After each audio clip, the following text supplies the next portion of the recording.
Afternoon. Thank you all for coming tonight. One of the toughest things for me with college soccer is it feels like the team gets here and then like a week later there's a scrimmage and another week later there's a game. And I can't imagine what it's like to move thousands of miles like a week before that happens as well.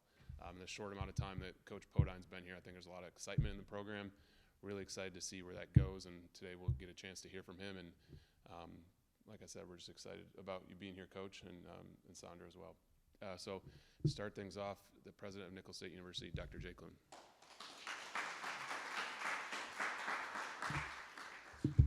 Thank you, Andrew. I have some experience with soccer. When I was in 7th grade, we got a new priest from Ireland named Patrick O'Brien, and Father Patrick O'Brien wanted us to play soccer, so he set up tetherball poles as goals and kicked the ball and knocked cold one of my friends, and that was the end of our interest in soccer. But then I tried to coach my own daughter's soccer, and Allison, you probably remember this, in one of my history classes, I had a professional soccer player, so I brought him out to the first practice, and he worked with the 5-year-olds, and next practice I coached myself, and we finished. I said, any questions? And one of the kids raised his hand. I said, what's that? He said, when's our real coach coming back? I said, I got a word, I'm your real coach, and we didn't win too many games, but it's great to be here. Soccer is a rapidly growing sport in this region. The local high schools win state championships. When I started at Vanderbilt Catholic back in the 80s, when I was in school, we started soccer, and now they're winning championships along with E.D. White and other local high schools. I think soccer has a great potential to grow in this area. Back in the day, I think Coach Lester Beamer was the only one promoting soccer in the area, but now it's become quite popular. We're very excited today to start a new chapter in soccer. Coach Robert Podeyn brings tremendous experience to Nicholls State University, a vast knowledge of soccer to our university. I even have his playbook, which he shared with me, the strategy when he interviewed, and I reviewed that. I have no doubt the wins will come, but with Coach Podeyn, as with our other hires, Coach Silver, Coach Lewis, it's fit. His commitment to student-athlete development and growth is the reason he's here. In the short amount of time Coach Podin has been on campus, if it's any indicator, I have no doubt Colonel Soccer will bring wins to our community. Practices are much more intense. I used to ride by your practices, and I thought, man, I'd like to be out there. That looks fun. Now it looks intense. I rode by, just kept driving. Didn't want to bother Coach, didn't want to interrupt, just kept driving in my golf cart. But to Coach Podin, his wife Sandra, welcome to Nicholls family. Thank you.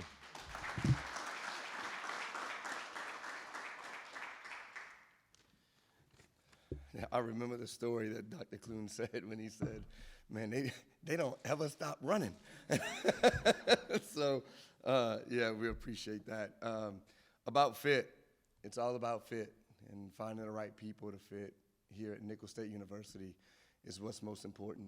And so after talking to Coach Podeyn and spending some time with him, we were just laughing a few minutes ago.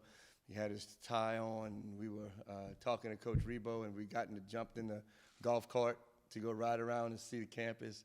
And I said, Coach, man, you can lose that tie. It's hot. And he had it off in about 2 seconds, and and I knew he was ready to get out of that tie. But we are beyond fortunate and honored to add Coach Robert Podeyn to the athletic department and the Colonel family. We were intrigued with his experience and his expertise in terms of transforming a program from the ground up, and that's where we are. And so we just appreciate the fact that, you know, building is what you do, and to come here and build another program from the ground up is important. We look forward to watching him work and develop our young women, our soccer team, into the regional force we know it can be. We welcome he and his wife, Sandra, his assistant, Kayla, and we're so proud to have you a part of our family. Welcome, Coach Podeyn.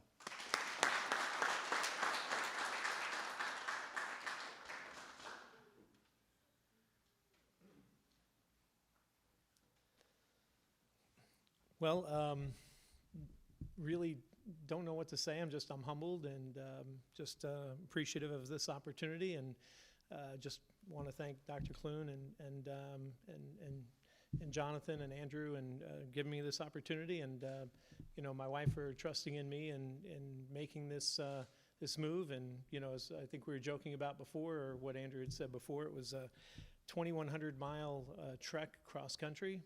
We thought we could do it in 3 days in a 26-foot truck. We were wrong. It took 5, all of 5 days, and it was quite an experience. And we definitely kind of learned a lot. We got here and hit the ground running, and my assistant came a couple days after, and I think all 3 of us, all we've been kind of committed to is trying to make Nicholls a better place, better experience for these wonderful young ladies. And so that's our focus. That's what I've always done my career, is trying to make the best student-athlete experience possible for these kids, because I always tell them, I say, you get to do this 4 times. That's all you get. So make the most of it. Play every minute like it's your last, because one day you will be right. And so, hopefully we're creating future leaders, but we're also, lifelong colonels in the process. And so that's my ambition. Wins and losses will take care of themselves. But at the end of the day, creating, leaders in the community, leaders that are going to be here and support the colonels for the rest of their lives, to me, that's success. And so I'm looking for us to be successful in that nature. Certainly, what I've tried to instill upon these ladies in a short period of time is there's a difference between working hard and hard work, and we're kind of learning that now. Everybody works hard, everybody wants to win, everybody wants to be successful. But you hit a threshold and you stop. And that's the difference between teams that win and teams that are successful and teams that don't. And so hard work means you find a way to push beyond that threshold, and you dig deeper and you find more. And so we're kind of trying to learn that process now. Learn how to be that team that understands what hard work is, willing to turn off that voice in our head that says we can't do something, and try and find a way to achieve things that we've never been able to achieve before. And so we're going to work on that. We're going to work on trying to silence that voice, turn on the voice that says we can, and become that team that we know we can be as far as that regional power. When I first came here, I think, when I looked at Nicholls State from the outside, it was one of those things where you could get caught up in the numbers, but I didn't really look at the numbers. I looked at the potential. And I was very impressed with the hire of JT coming in as athletic director. I thought he brought a lot of energy, a lot of enthusiasm. I think I watched your press conference when you accepted the position 3 or 4 times. Really loved the passion that you were bringing, and I looked at that and said, that's somebody I can get behind and work for. And so I was energized by that, and I'm somebody that drawn to a challenge. And I talked to many of my coaching friends who said, well, this isn't a place you're going to be able to go and win. It's kind of a dead-end job. And I looked at them, and that usually kind of fires me up, makes me passionate about it, because I was told that at Fresno Pacific. I was told that at Northwood University in Texas. I was told that at Southwest Baptist. And we were successful, and we were able to make those winning programs. And we kind of hope we can do the same thing here. I believe we can. I think we have the leadership, the support, and certainly the community and the young ladies here to kind of build a winning program and a legacy for long-term, for the future. So thank you for welcoming me. I'm excited to be here, and we're definitely looking forward to what the future holds for us. So thank you.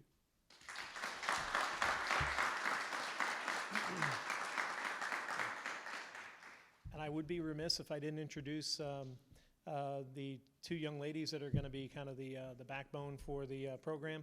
They'll help me look good, but I've got Kayla King, who I managed to hire as my assistant coach, and she's coming in to kind of work with the young ladies. We've actually been working with the program already, but Kayla brings 4 years of Division I experience. She's got some coaching background as well, where she was working in a very competitive club. I actually was the director of that club, and so Kayla comes in, a lot of experience, a lot of passion, a lot of energy, and she will be a very strong female coach.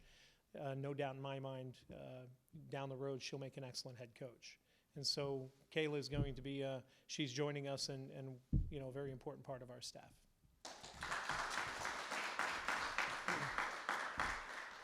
And then last but not least would be my wife, Sandra. So Sandra comes in, and she keeps me in line, which is hard to do. She always makes sure I'm on task, but she's going to be kind of tackling all the office stuff, doing all the fun stuff that I really don't like to do, the paperwork and travel requisitions, and making sure that we're doing the right things, but also kind of looking after the players and making sure that we kind of take care of them as a family, because part of what we do is we run a program like a family. We recognize birthdays, we celebrate things, and so she's very good at that, and very good at reminding me to, kind of slow down and speed up when we need to do those things. So that's my wife, Sandra. So, okay, well, thank you very much. Appreciate it. Any questions?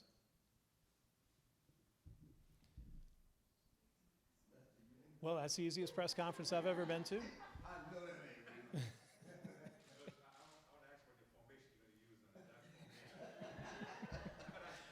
You already gave it away if you said the Dutch formation.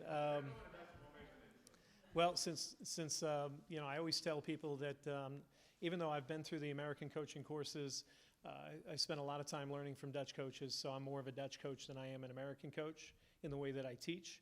I'm very technical and have a keen technical eye, so we're going to play a 4-3-3. We're going to play a very quick possession game, and we're going to be a very attack-oriented program.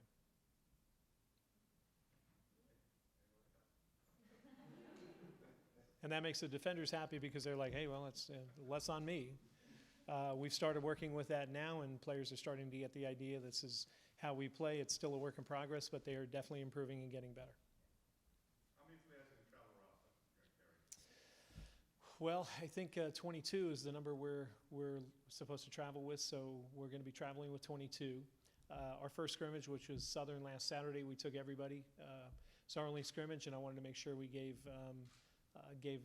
all the players a chance within that scrimmage. In the future, we'll end up having 2 or 3 scrimmages, but it's just that's what we had this year. So when we do travel, and we've got a trip this Friday, we'll take 22. But my plan is that, because this is, with the first year of a program taking it over, I want to make sure that everybody gets an opportunity, and I get an opportunity to see everybody. So the travel squad will change every time we travel so that we mix in and everybody gets that chance.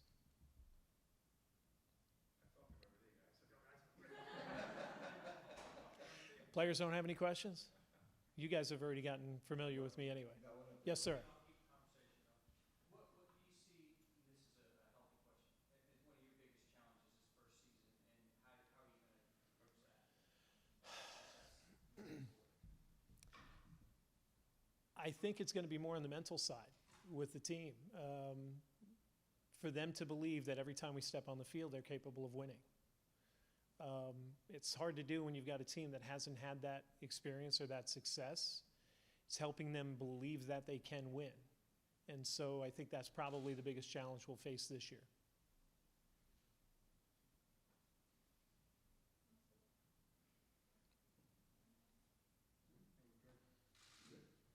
All right. Thank you, everybody. Thank you.